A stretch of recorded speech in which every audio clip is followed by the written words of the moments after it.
brace yourself for the most effective 80s PSA ever made. My mother always taught me that if you're falling asleep at the wheel, like poor C. Thomas Howell here, just pull over and get yourself a fresh cup of coffee. Whatever you do, do not pick up a hitchhiking Rutger Hauer. There will be a heavy body count along with explosions. Not only is the 1986 film The Hitcher a wildly effective, disturbing-ass thriller, but possibly one of the best movies to be inspired by a song. The film comes from writer Eric Red, later of Near Dark and Body Parts, who got the idea for the movie from listening to The Doors' Riders on the Storm, particularly the line about a killer on the road and the cinematic feel of the song. And you can feel the passion from him in his script, given that the original draft was about 3 hours worth of material and even more graphic than the final product. But it did go through a lot of studios like Universal and Warner Brothers, who ultimately passed on it due to its bleak content,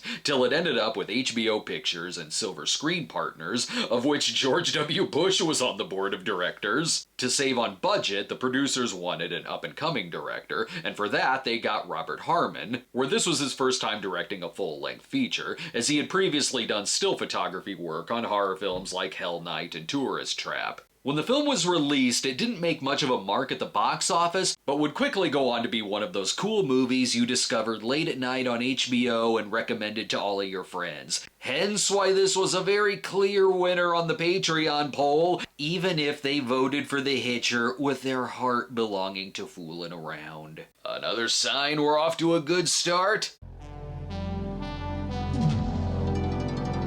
Canon Films will handle the video distribution. With the plotline, this could have been just a by-the-numbers conveyor belt thriller, but already at the beginning, it's shot like you're watching a war film. It's too bad they couldn't use Riders on the Storm in the opening scene, but even with that being said, you do kinda hear it in your head when you're watching these moments. This is a gorgeous-looking movie. The cinematographer works really well with the land, as this was shot by John Seal, who also shot Witness, and won an Oscar for The English Patient. It's so soothing, like landscape you'd put on the TV to relax to. No wonder he's falling asleep at the wheel. The eerie music is also somewhat relaxing. The score is from Mark Isham, who scored the director's 1993 Van Damme film, Nowhere to Run. Actors like Emilio Estevez and Tom Cruise were also considered for the role of Jim Halsey. But Howell does have the right look for this naive kid just simply delivering a car from Chicago to San Diego. I wonder what the Cannonballers would do in this situation. When he picks up Rutger Hauer hitchhiking, he'll wish he had a superhero like Captain Chaos at his side. My mother told me never to do this. Your mother was right, kid. Not only is John Ryder a sadistic killer, but oh no, he's gonna give him a cold. Even when he doesn't have anything to say, he's unsettling. What are you looking at me like that for? Just looking. So I can drop you off here, right? Look at this, he makes the kid speed past the people he clearly just killed. What'd you do that for? Scare you? No, I shit my pants well before I picked you up. He does try getting him out of the car pretty much right away. I'm gonna sit here. You're gonna drive. Even the lightning is filling you in on this man's red flags. But whatever, he just says he needs some gas. Why didn't you say that before? Yes, he's terrifying, but he plays it cool. The guy who was driving that car back there. Was that him in the car? I'm sure it was. Couldn't have walked very far because I cut off his legs. C. Thomas Howell maybe has my favorite, oh shit, I really fucked up look in any film. The casting all around is perfect. The role of Ryder was offered to some other actors first. In the script, Ryder was described as being a bit more skeletal looking, and the screenwriter even wanted him to have an electronic voice box. At one point, Sam Elliott had the Ryder role, until he dropped out due to a scheduling conflict. But with Hauer here, Christ, all he has to do is just give a look and it sends chills. He puts a knife in the kid's crotch so he won't ask the construction workers for help. All right, the road's clear now. Come on, get going, sweethearts. Hey, I have a girl in Chicago. I love how he keeps stopping himself on saying scary shit. You want to know what happens to an eyeball when it gets punctured? It was then that Ponyboy decided the gang life wasn't for him. As big of a mistake as Jim made, he isn't a useless hero. Even in this confined space with a switchblade against his face, he is competent and gets him out of the car fast. I don't want to die! You earned this celebration, Jim. Yeah! Yeah! See, that was a fabulous short film. It's all over now. Oh, wait, I know this looking camera angle. This is the good old, oh, it's on, you done messed up now pose. It's okay, he's in a much brighter movie now. Look, the Griswolds are pulling up next to him.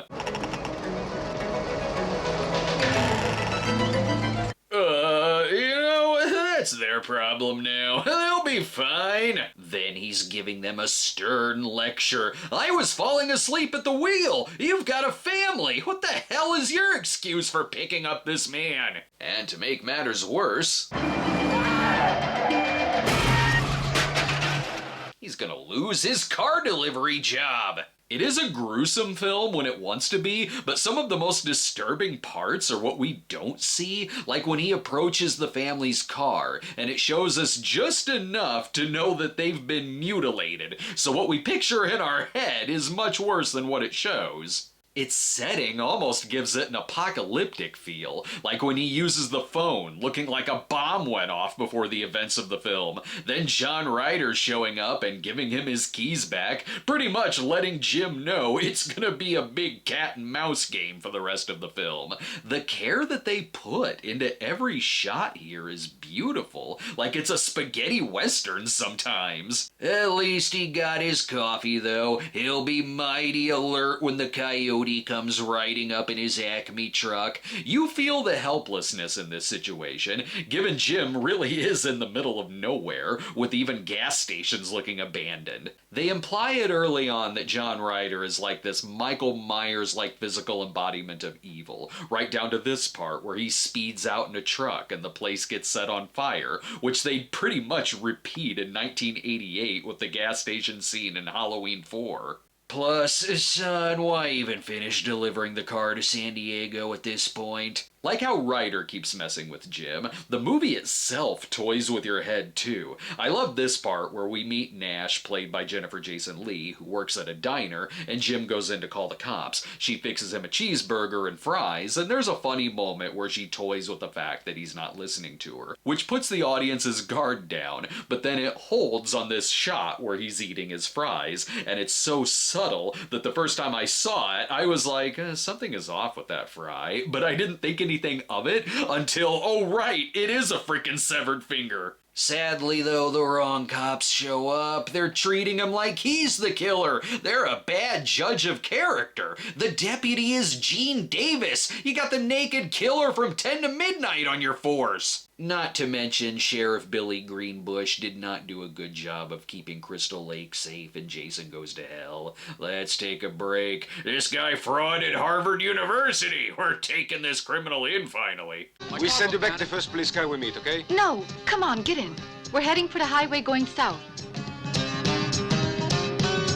Now I'll show you, reporter. We're back. You're in big trouble, kid. We got strict no picking up hitchhiker laws in these parts. You're looking at a lot of time here, son. While it does seem weird the cops are going this hard on him, I like that they aren't totally dumb, like when the cop says this. Jack, that kid isn't a killer. Any fool could say that.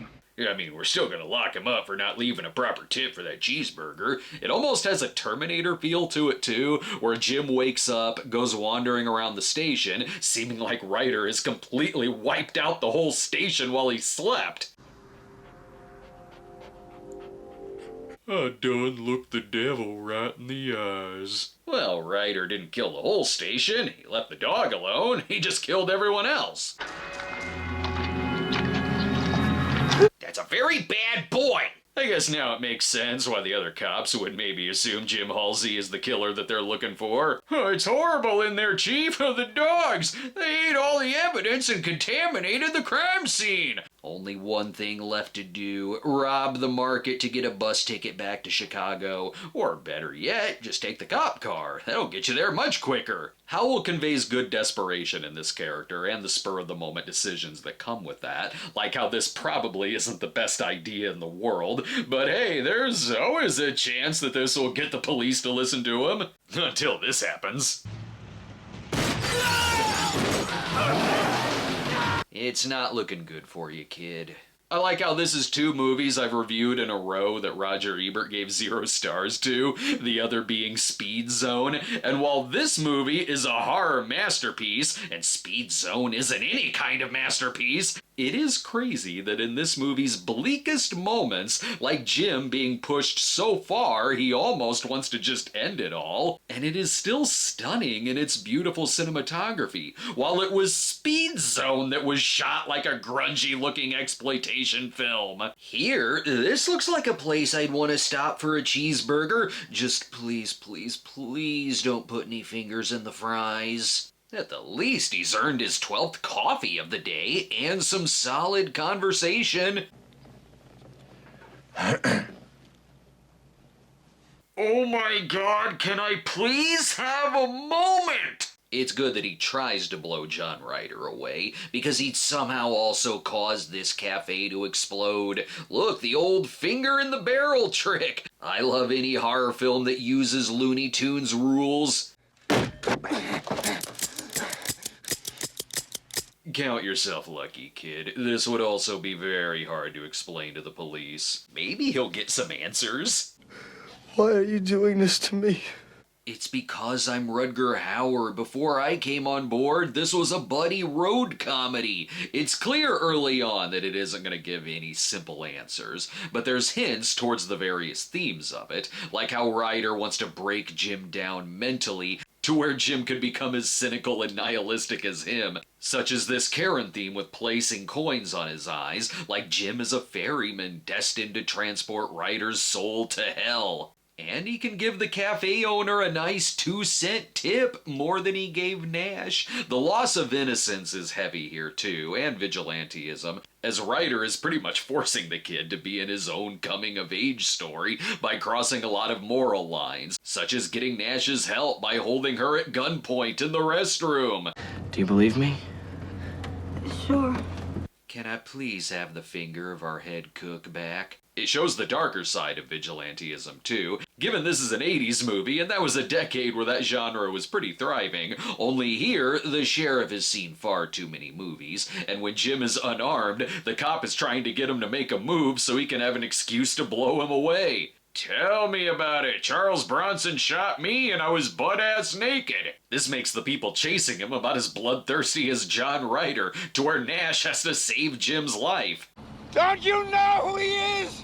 Yes, he signed my E.T. poster. I'm a huge fan, thank you. Yes, all according to plan. Next, paint a tunnel over the rock. John isn't even the biggest threat here. They're so thirsty for Jim's blood, they don't care that they want to turn themselves in. They pull up opening fire with Nash in the car. Though I don't know how useful Nash is in this situation.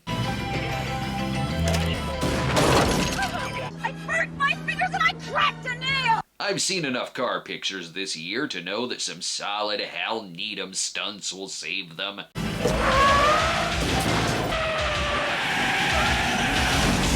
Speed Zone has officially been erased from my memory. This is the real Cannonball Run 3. Let's take another break. Now they won't bother her at the diner with their flirty small talk anymore. This is another pretty girl, thumb tripping, ending up like this, in a drama as shattering as today's headline, Hitchhike to Hell.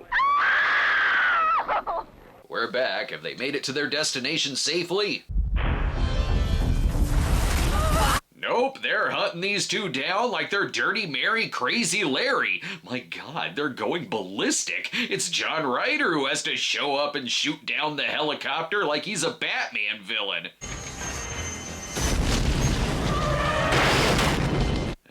Thanks, Dick. Cannonball! Well, I guess we live out here now. Say, ever want to start a farm? You know what could help them get to their destination sooner? Hitchhiking, just saying. That would spare you a night at the hotel, where it wouldn't surprise me if there were more body parts under the mattress, and if those bodies had nothing to do with John Ryder. It is not going to be a good idea when she calls home when Jim is in the shower. And I just want you to know where I am. I love you too, sweetheart. Well, they're screwed. The original script did have a love scene between these two, which would have been a bit random and awkward given that the Hitcher loves to watch. But when Ryder comes in and lays next to her and she thinks it's Jim, she looks totally into it. What she's not into, though, being taken by Ryder and tied up between a truck and a trailer hitch in what is one of the most disturbing and intense scenes of the 80s. Good Lord, is there anyone else here who can talk the man down? Now you get in there, and you see what you can do. Her life is in your hands, dude. Good Christ, this is lit like he actually is setting foot in a truck headed right to hell. I also talk about this movie in the 1986 in film episode I'm working on, which you can see installments of over on our Patreon. And one thing I'm noticing, 1986 was a very sweaty year in film. From the box office winner Top Gun to even the movie posters in workout poses. Here though, Jesus, even I'm sweating watching this scene. He keeps giving Jim choices where no matter what, Jim loses. This being if he shoots Ryder, his foot will go off the brake and she'll die anyway. It's okay, it's not like the movie's gonna kill her off that horrifically. Oh my god! The first time I saw this, my jaw hit the floor. Originally it was more graphic, but it's another case where it is more effective because of the mood and the acting and just the shock of it, rather than it getting gruesome. Don't worry, the remake will be bloodier and look terrible. This also works in not giving any answers. Ryder isn't in any of their systems, he has no ID, his fingerprints don't match anything, and not even the wisdom of Stan the caddy can get anything out of him. Where are you from?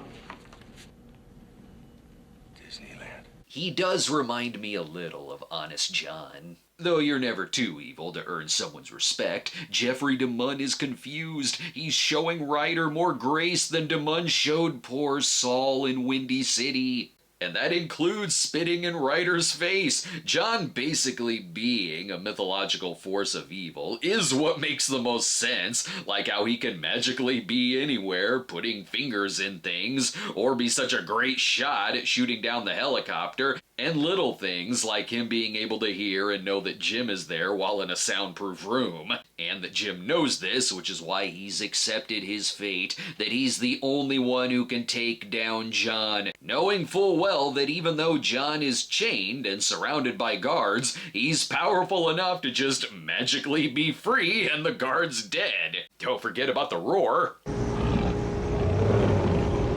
And he really broke a tooth there doing that stunt, which Howard did do a lot of his own driving stunts in the flick too. Ryder pretty much has to be some kind of inhuman force in order for you to accept a lot of the bonkersness of the finale, like he's the evil version of the Clint Eastwood ghost from High Plains Drifter. He keeps getting hit by things that are probably just making him stronger. The movie didn't get good critical reviews in '86, but Time was very kind to the film, where now not only does it get cited as one of the scariest movies of the decade, but was a big influence on Christopher Nolan, who called it one of his favorite movies. C. Thomas Howell praises it as one of his favorites, and the character of John Ryder really is one of Howard's most iconic roles. It's got a good bookend, too, like how it opened with Jim lighting a cigarette, and then in the end, after blowing John Ryder away, he lights up again as a completely new and hardened person. And dear God, this is the greatest cigarette I've ever had in my life. If you haven't seen the film yet, you're in for a treat,